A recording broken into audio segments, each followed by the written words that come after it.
El político de Alternativa por Alemania, Guido Reil, está en Bruselas, sede de la Unión Europea. Debo mirar hacia dónde ir. Nos dirigimos al Parlamento Europeo. Reil es el número 2 en la lista de AfD para los comicios europeos. Probablemente se gane aquí su sueldo en breve. Su meta es minar el poder de la UE desde dentro. Pretendemos obstaculizar su trabajo, simplemente denunciar algunas cosas. ¿Avanzan los populistas de derecha en toda Europa? Juntos se sienten hoy más fuertes que nunca. Para millones de simpatizantes son su esperanza y la promesa de formar parte de un movimiento.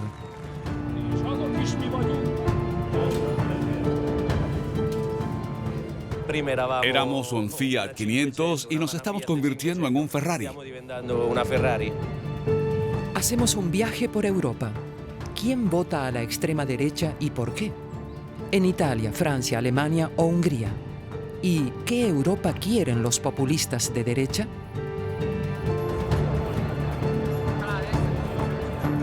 En Francia, primero los franceses. En Italia, los italianos. ¿Los une solo un enemigo común?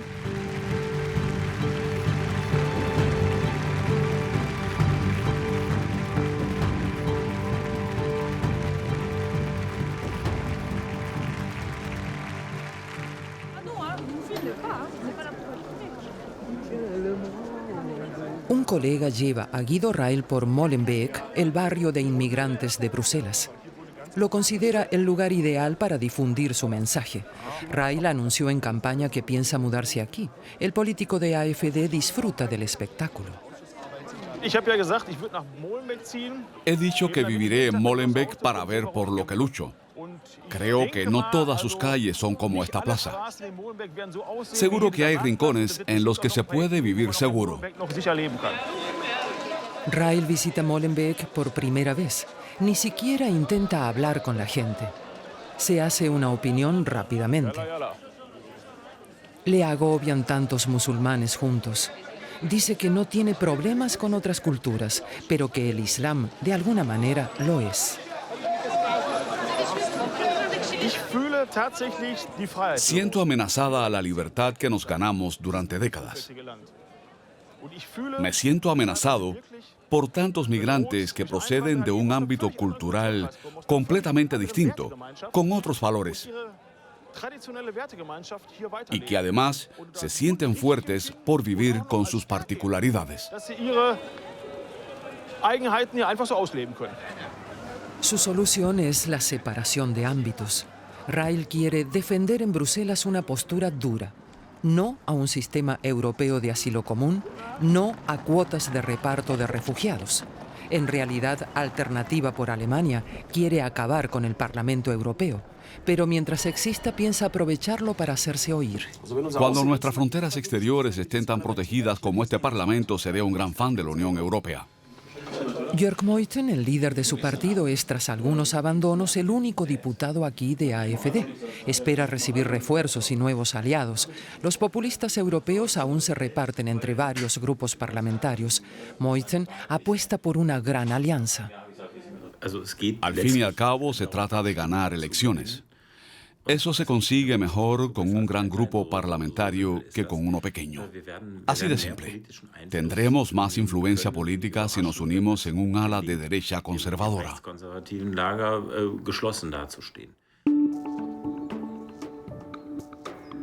Milán, unos días después. Jörg Meuthen visita a Matteo Salvini. El líder de la Liga Norte italiana ha anunciado una nueva alianza de derecha como la voz del sentido común. Solo 3 políticos europeos han aceptado la invitación, aunque él dice que son muchos más.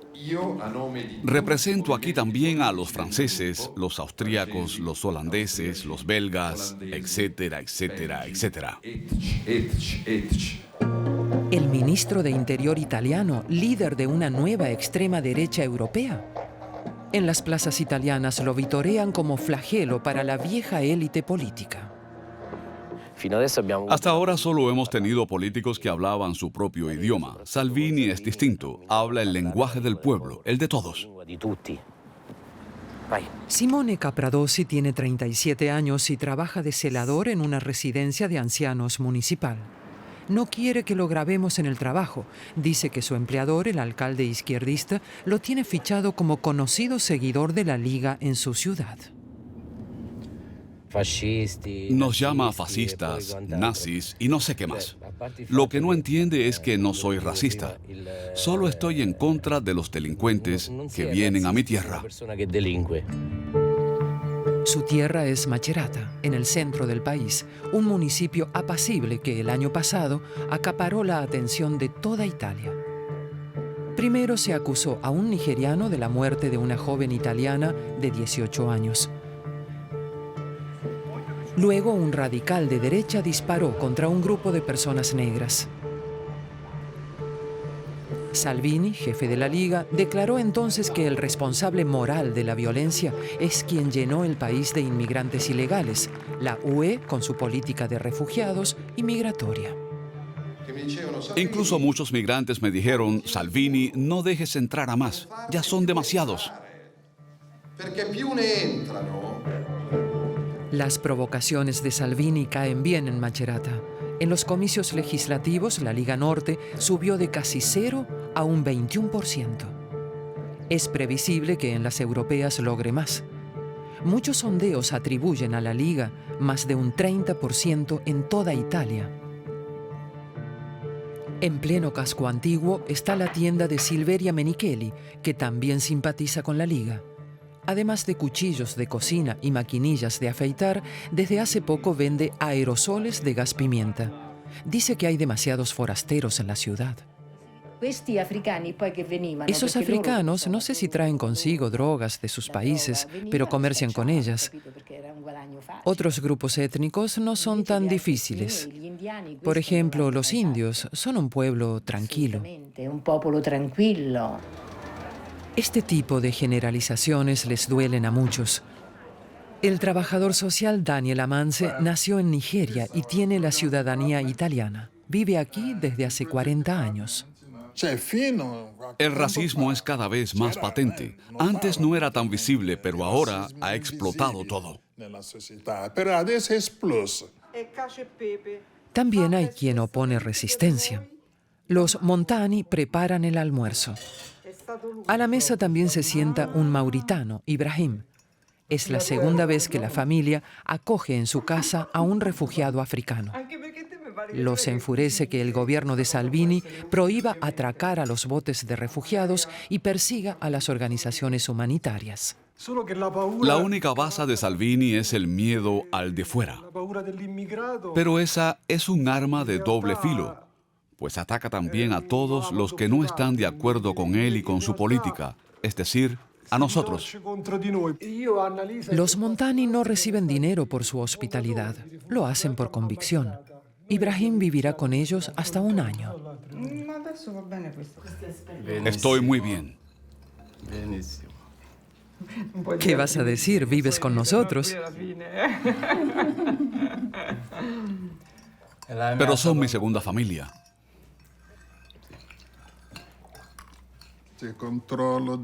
Al trabajador social Daniel Amance lo irrita que el gobierno asuma cada vez menos responsabilidades. Dice que recortando los fondos para cursos de italiano e integración de migrantes no se ayuda a la sociedad, todo lo contrario. Los lemas de los populistas anidan en la cabeza de quienes tienen poco. Salvini y los suyos fomentan una guerra en la que se anima a los pobres a luchar contra otros pobres. A pocos minutos en auto, un bloque de pisos simboliza la pobreza y el origen de muchos conflictos sociales. Aquí viven cientos de personas de decenas de países, muchas de forma ilegal. La mayoría de los vecinos originales se marcharon. Con los años, la imagen del edificio ha cambiado por completo. En la tercera planta vive Luca Davide, votante de Salvini y miembro de la Liga. Es uno de los últimos vecinos italianos que quedan. Hoy está de visita su madre, quien compró el apartamento hace ya 4 décadas. Entonces era hermoso. ¿Cómo explicarlo? Era como un sueño. Había comercios estupendos en los bajos, todos muy ordenados. Por la noche bajábamos a la plaza, había música y bailábamos. Era lindo, muy lindo. Era proprio una cosa bella, bella, bella. Hoy estos departamentos no valen nada. No queda nada del esplendor de tiempos pasados. Muchas cosas ni siquiera funcionan. La prostitución, el tráfico de drogas y la falta de seguridad se han convertido en los grandes problemas, dice Luca Davide.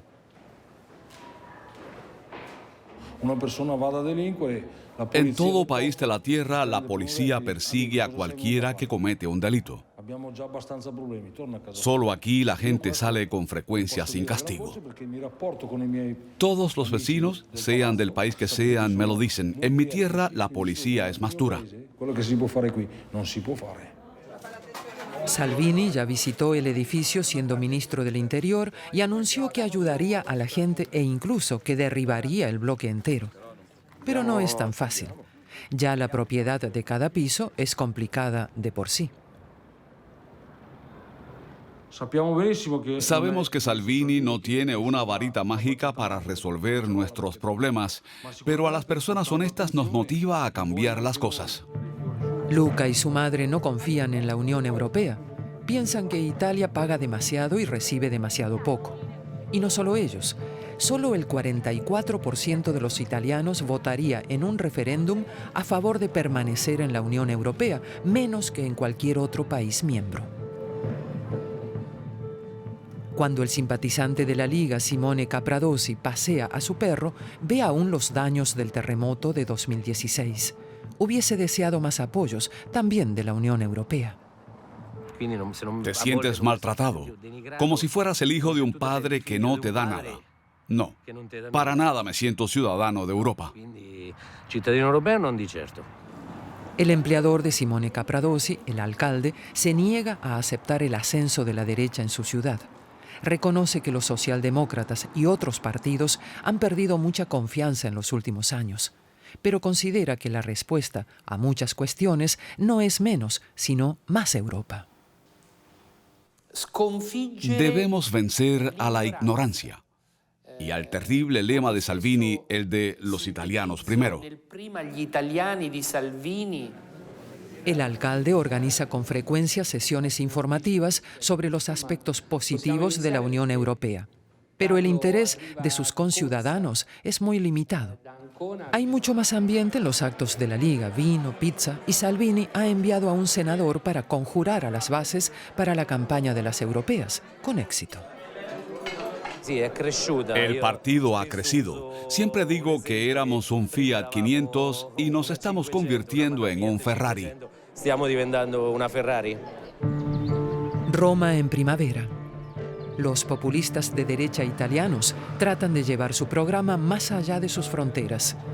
En un hotel en el centro de la ciudad se reúne la juventud europea de derecha, invitada por las juventudes de la Liga, la generación de Instagram. En el escenario, las jóvenes promesas europeas, con lemas más propios de la guerra que de la política. No somos nosotros, sino los otros, los verdaderos saqueadores de nuestro orgulloso continente. Esa gente no merece otra cosa que ser aplastada. La estrella de la jornada es Jordan Bardella, cabeza de lista de la ultraderecha francesa. Solo tiene 22 años, pero grandes ambiciones. La Unión Europea actual no funciona porque es incapaz de defender a los pueblos de Europa. Los pueblos quieren emanciparse. Nosotros, la generación joven de la derecha, exigimos una Europa de las naciones. Y es posible que pronto seamos los que gobiernen esa Europa juntos. Algo con lo que también sueñan los populistas de derecha en Bruselas. El alemán Markus Buchheit es uno de los que mueven los hilos en el Parlamento Europeo. Ahí estás. Joven, elocuente y bien relacionado, establece contactos con los populistas de Austria, Francia y Holanda. Es un partido con un fuerte culto a la persona. Es muy valioso para la nueva alianza. Aquí ya se conocen.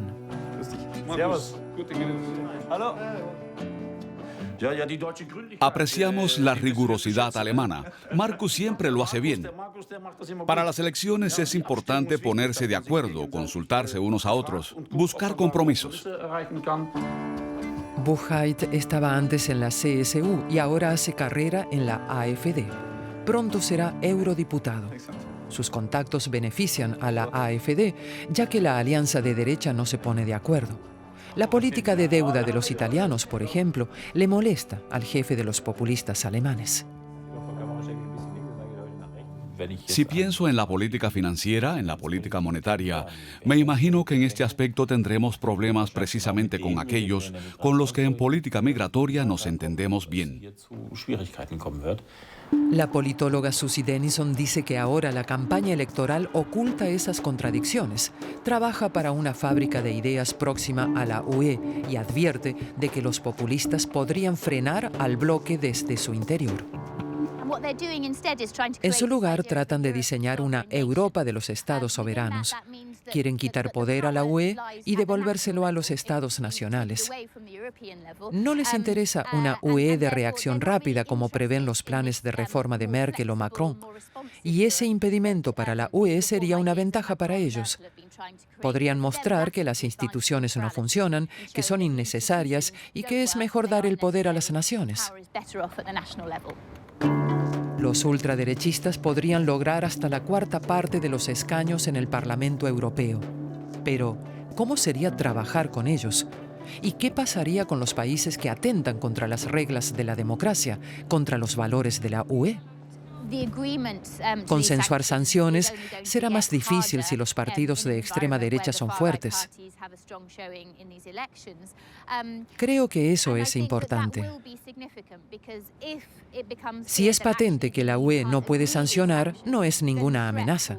La UE se volvería cada vez más inofensiva.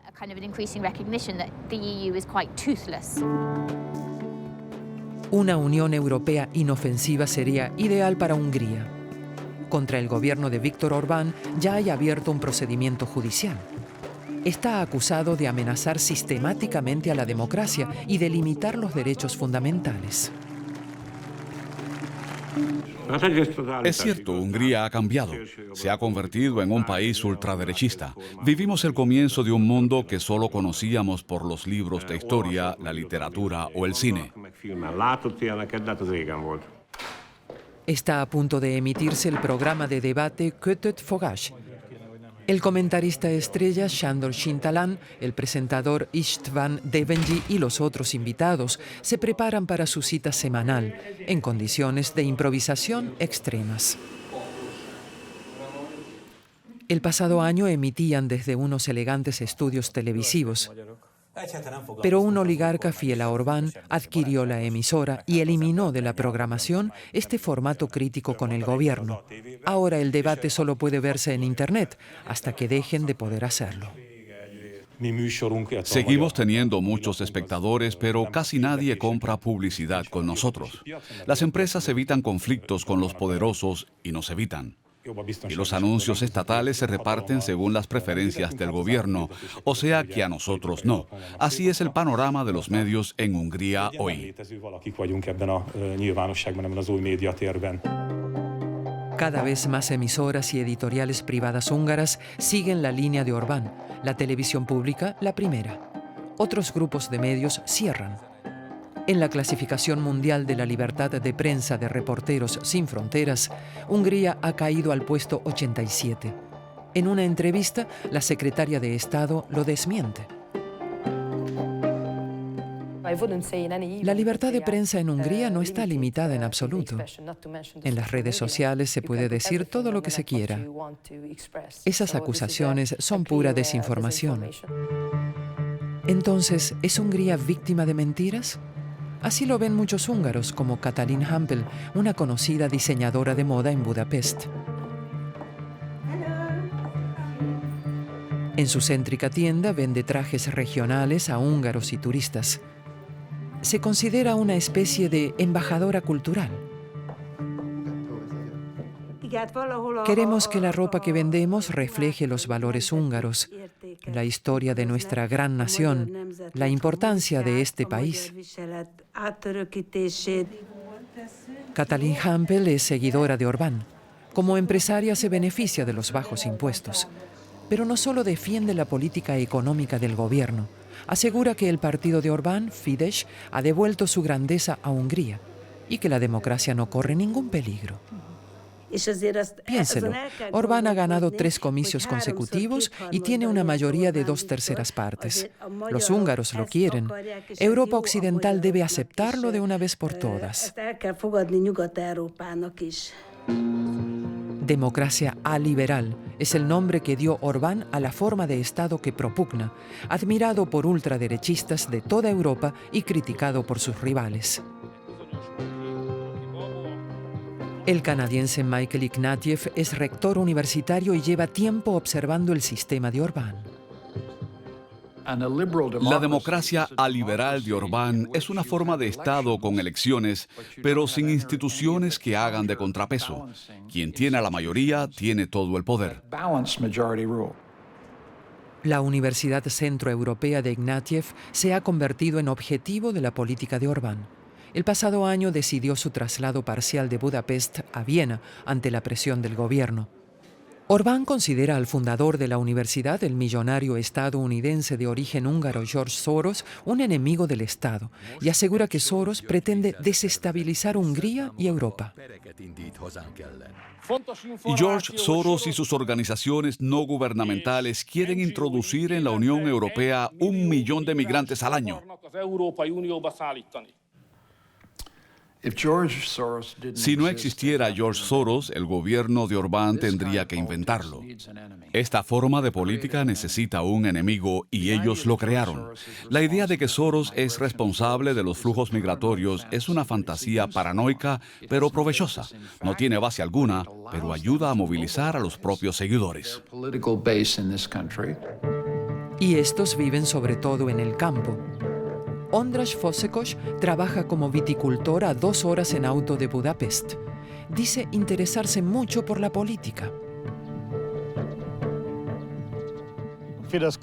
El gobierno de Fidesz es el único en el que se puede confiar. Tiene una hoja de ruta clara, ya que defiende los intereses húngaros.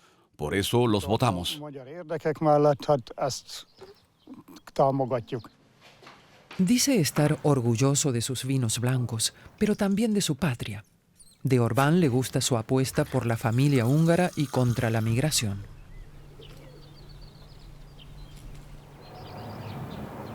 El hecho de que hasta ahora apenas vivan extranjeros en Hungría no hace que se reduzca el miedo. Si nos alcanza la invasión migratoria, estaremos acabados. No sé si conoce bien la historia húngara, pero ya nos invadieron los tártaros y los turcos, y en varias ocasiones defendimos Europa frente al Islam. Su primer ministro tampoco quiere inmigrantes musulmanes en Hungría.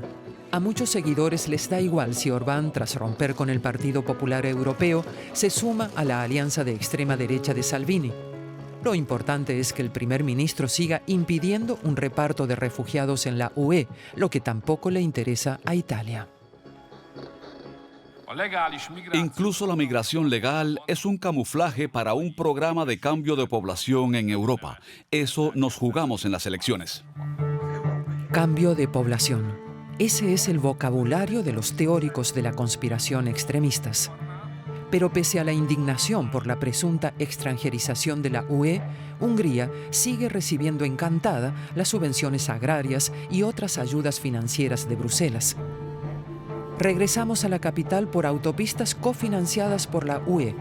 Hungría ha venido recibiendo más de 3.000 millones de euros anuales de los presupuestos europeos. Aún así, muchos en Hungría viven sumidos en la pobreza. Los jóvenes, con buena formación, abandonan el país. Blanca Nash tiene 19 años y acaba el colegio este año. Le gustaría estudiar en Hungría, pero quién sabe. Mucha gente no se lo pone nada fácil. Recibo ataques verbales todo el tiempo. mensajes de desconocidos. Me dicen que me pudra, que debería haber muerto dentro de mi madre. Trato de no hacer caso de todo eso.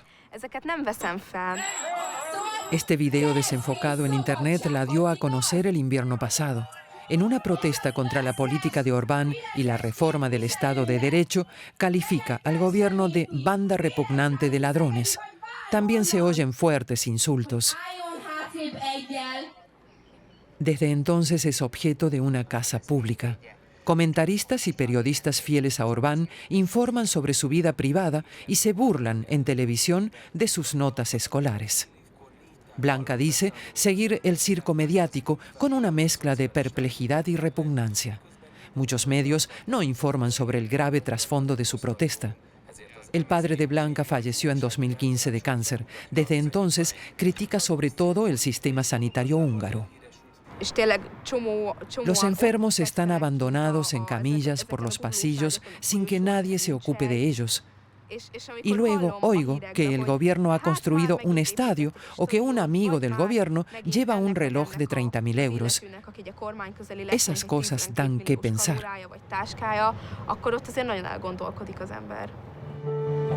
De vez en cuando se calienta el ambiente en Hungría y hay protestas.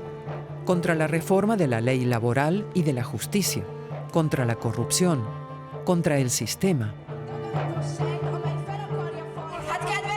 Han suspendido en 3 materias importantes: integridad, humanidad y honradez. Pero la oposición sigue siendo una minoría y abundan sus adversarios, que presentan a Bruselas como el enemigo. Dentro de poco podrían celebrar nuevas victorias, también en los comicios europeos. De vuelta a Alemania, Essen. La cuenca del Ruhr es la tierra del candidato de AfD, Guido Reil. Este antiguo minero comprometido socialmente estuvo afiliado al SPD 26 años. Su partido actual adora su historia y la utiliza para su campaña en las europeas. Otros hacen pintadas en su casa. Reil no se considera un agitador de derecha. Y aquí a veces se siente comprendido. ¿Qué hacen los de arriba? Nada. Solo se preocupan de que los plátanos sean curvos y los pepinos rectos. Pero del pueblo no se preocupan en absoluto.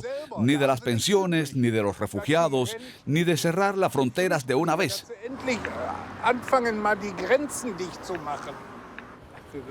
Suerte, tienes mi voto. Pero muchos temas plantean interrogantes. Reil dice luchar por la gente de a pie, pero su partido polemiza sobre la política social y Reil evita las cuestiones complejas. No entiendo de todo, no soy un político profesional. Estoy aprendiendo, soy un político aficionado, soy minero. Un político aficionado en el número 2 de la lista. Un asesor mediático me dijo que para cada tema debo nombrar 3 puntos con rapidez. Todos pensarían que soy inteligente, pero entonces sería una marioneta. Y no es correcto, no quiero ser así. Guido Reil no para. Acude al Instituto Kampf Lindfort. Sus alumnos han invitado a políticos a un debate. Este viernes muchos han acudido a las protestas por el clima. El partido de Reil habla de histeria climática. Señor Reil, AfD niega el cambio climático. ¿Qué piensa usted? No hay pruebas de un cambio climático provocado por el hombre. No hay pruebas de que el CO2 sea responsable. Y lo mejor es que no hay pruebas de que no pueda ser positivo que la temperatura suba 1 o 2 grados. Ya hubo fases más cálidas en el pasado. En la época de esplendor de Roma hacía más calor y no estábamos peor.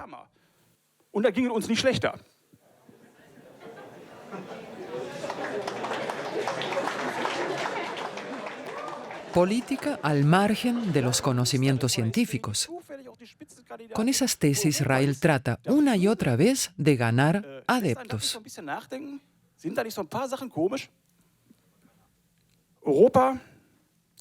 Europa nunca ha funcionado realmente. Todos los proyectos que abordan fracasan. Hablan de paz, hablan de seguridad y hablan de bienestar, pero nada de eso es verdad. Debo contradecirlo, eso es tan erróneo que ni siquiera lo contrario es verdad. No debemos aprobarlo siempre todo. No considero buena toda la política del gobierno, pero no cuestiono todo el tiempo la República Federal de Alemania. Guido Reil dice que quiere hacer reflexionar a los estudiantes, pero su opinión causa controversia. En algunos aspectos quizás tenga razón en que no todo funciona en la Unión Europea, pero eso no se resuelve acabando con ella o eliminando las posibilidades de mejorarla. Lo que hay que hacer es reforzarla.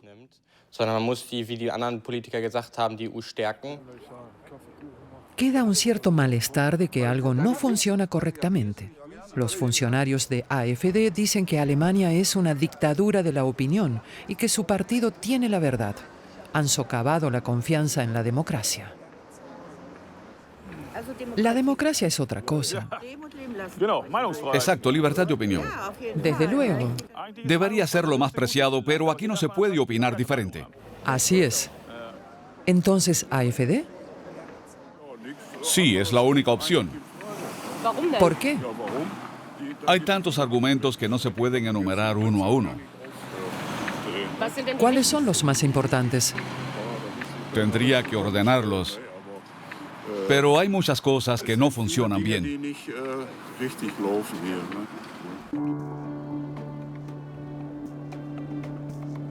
La sensación de no ser comprendido por los poderosos, algo que ha llevado a muchos a salir a la calle en Francia.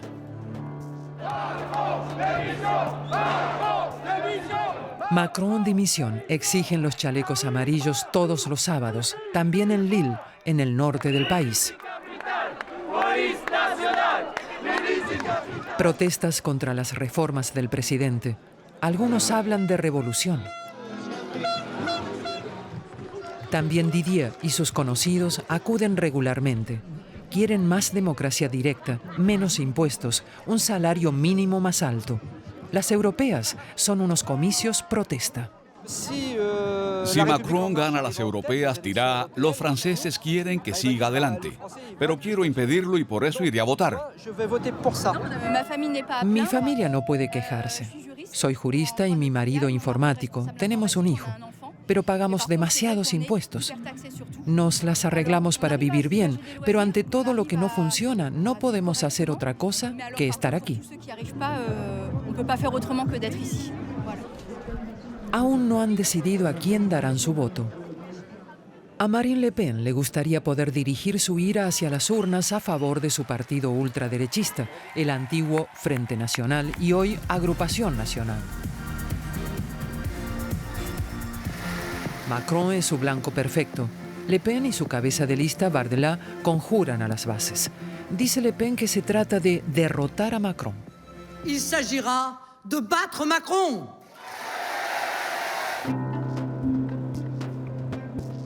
Muchos en Denain piensan así.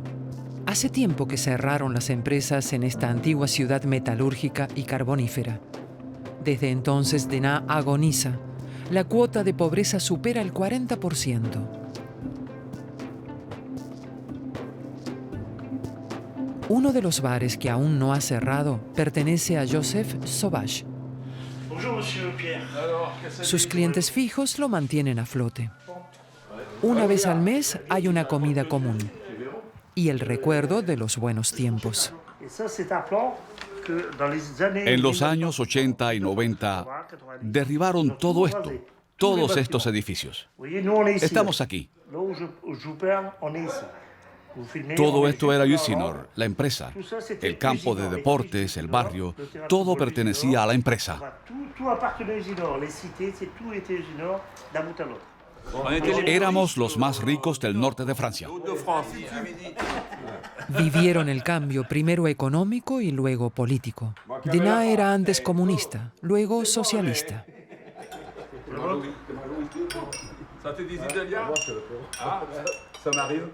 Hoy la izquierda ha perdido terreno y ocuparon el hueco los populistas de derecha. En las presidenciales, buena parte de la gente ni siquiera votó.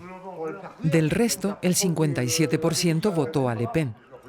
Joseph dice que la apoya abiertamente. Es por el descontento. Si se les diera un poco más de dinero, podrían ir a un restaurante, fomentarían la economía y podrían divertirse. La gente no puede vivir con 800 o 900 euros, tampoco los pensionistas. Llevamos 20 semanas pidiendo más poder adquisitivo, pero Macron hace oídos sordos. No quiere escuchar. La rival de Macron, Le Pen, aprovecha el descontento. El manifiesto por una Europa de las naciones. Propugna el patriotismo económico, productos franceses, trabajadores franceses, Francia primero. Y su candidato Bardella exige que los migrantes se pongan atrás, en la cola. Soy partidario de votar y con los medios estatales cada vez más limitados, ayudar a nuestros pobres, a nuestros desempleados, a nuestros pensionistas. Eso es tener sentido común. También Macron lucha de campaña por el país. Quería reformar Francia y renovar la UE y se muestra como la cara opuesta de Le Pen y Salvini. Vivimos en un mundo de migración. No creo en los muros. De vuelta a Lille. Aquí también se reúnen ciudadanos sin el glamour del presidente, pero con los mismos temas: ecología, democracia, impuestos. Los estudiantes hicieron una convocatoria. A menudo se acusa a Macron de ser el presidente de las grandes ciudades. Es importante dar la palabra a la gente de las provincias. Todos tienen alguna demanda, abarcan todos los temas, pero sobre todo se refieren a Macron. Sus detractores lo llaman el presidente de los ricos, desde que eliminó el impuesto de patrimonio. Algunos piensan que acabar con el impuesto de patrimonio es bueno, otros no, pero quizás habría que introducir un impuesto más elevado para los productos de lujo. El problema es que gravamos muy poco el patrimonio compuesto de enormes paquetes de acciones de quienes obtienen beneficios de hasta el 10% con el comercio de acciones. Luego dicen que Macron debe demostrar que lo ha entendido. El presidente ha despertado grandes expectativas con el debate en el ayuntamiento. Ahora hace concesiones a los chalecos amarillos. Quiero aliviar a la gente que trabaja y reducir el impuesto sobre la renta. Tendremos que ver cómo lo financiamos. Pero para muchos es demasiado poco. Para Macron, solo un breve respiro. En Denain piensan que su política no los incluye. El 35% de sus vecinos no tiene trabajo. Los populistas de derecha han conquistado su lugar en el centro de la ciudad. Estos cambios fascinan a Vincent Jarusso. Fotografió Denain y sus habitantes para una fotonovela. La tituló Las raíces de la cólera.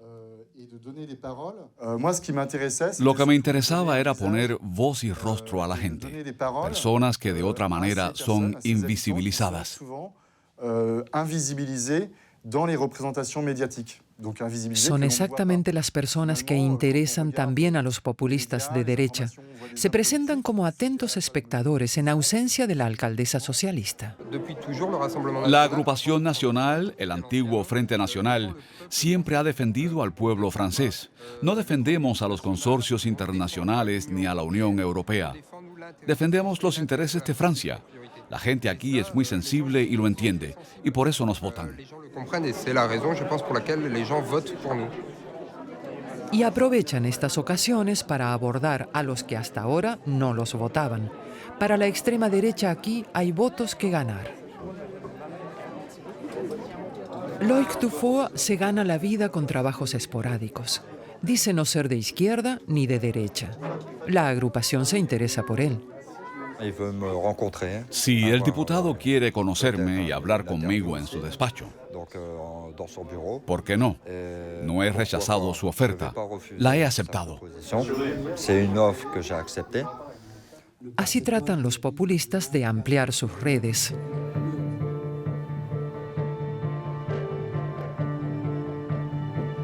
Estamos en Alemania, en Offenburg. A un lado un mitin de AfD, al otro contramanifestantes. El rechazo que despierta AfD no es poco. La policía separa a unos de otros. No es un proyecto democrático que acoja a todo el mundo, sino uno de exclusión y de egoísmo. Y por eso hoy voy a manifestarme en su contra. AfD dice que quiere defender a Europa en Bruselas. Su discurso está cargado de miedos y patetismo, como si estuviera en juego la supervivencia misma. Somos la última oportunidad para nuestra cultura, para la democracia, que se creó en Europa. Seguiremos luchando por el humanismo, por la libertad de Europa. Los que destruyen Europa se llaman Juncker, Timmermans, Draghi, Macron, Schulz, Merkel, Weber. Esos son los destructores de la idea europea, señoras y señores. Su visión del futuro es borrosa, no solo en Alemania. Los populistas de derecha subrayan sobre todo a qué y a quién se oponen, pero a la hora de decir qué o a quién defienden, no siempre bastan lemas como la Europa de las naciones. La politóloga Susie Dennison advierte de que no hay que aceptar esa limitación. Esa interpretación de las elecciones europeas que insta a elegir entre la Europa de Macron y la de Orbán y Salvini es lo que los extremistas de derecha tratan de construir.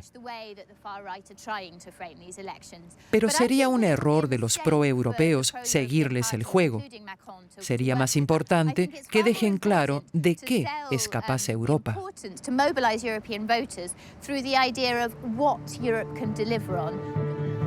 Para los populistas de derecha es más fácil mostrar una imagen de Bruselas como enemigo y podrían rentabilizarlo en las elecciones europeas.